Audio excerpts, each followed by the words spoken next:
দেখিলে ভয় লাগি যায় বুজিছ। কি ভূতৰ চিনেমা? নহয় বেং, এই ধূমপান যে স্বাস্থ্যৰ কাৰণে হানিকাৰক, টিভিত যে দি থাকে এডভাৰটাইজ, তাৰ কথাহে কৈছো। ল এক টান মাৰ ল। এইটো কথা কলি যেতিয়া আজিৰ পৰা এক টানো নামাৰো। পেলাই দে পেলাই দে পেলাই দে। তই সঁচাকে একেবাৰে বাদ দিলি নে? সঁচাকে বাদ দিলো, এতিয়া পেলাই দে। হা সঁচাকে বাদ দিলি? তেন্তে আজি মই নাখাওঁ বুজিছ। দে হ'ব দে। দিনবোৰ একেবাৰে সলনি হৈ গ'ল ঐ, বুজিছনে? অকল দিনবোৰ নে ৰাতিও সলনি হৈ গ'ল।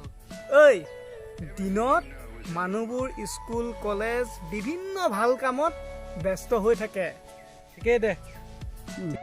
আৰু ৰাতি চোৰ ডকাইতকে আদি কৰি বিভিন্ন ধৰণৰ মানুহ ২ নম্বৰী কামত লাগি যায়। হয় দে, তাতে ভূতৰ ওপৰত দানৱ পৰা দি কৰোণা ভাইৰাছটো আহি পেলাই বুজিছ, গোটেইবোৰ একেবাৰে সলনি কৰি পেলালে ঐ। আৰু টকাৰ পৰিৱৰ্তনটো আগতেই হৈ গ'ল। কি কবি, চৰণেহে জানে মৰণৰ স্থান। গতিকে জানি বুজি আজিৰ পৰা ধূমপান ত্যাগ কৰ। আৰু এই পাতো খুদা ভাইৰাছ বুলি নাভাবিবি। হয় দে বুজিছ। টিভিত এডভাৰটাইজ বিলাক দেখি থকা নাই জানো? হয় দিয়ক, ধূমপান স্বাস্থ্যৰ কাৰণে হানিকাৰক। ধূমপান আজিয়ে বৰ্জন কৰক আৰু স্বাস্থ্য ভালে ৰাখক।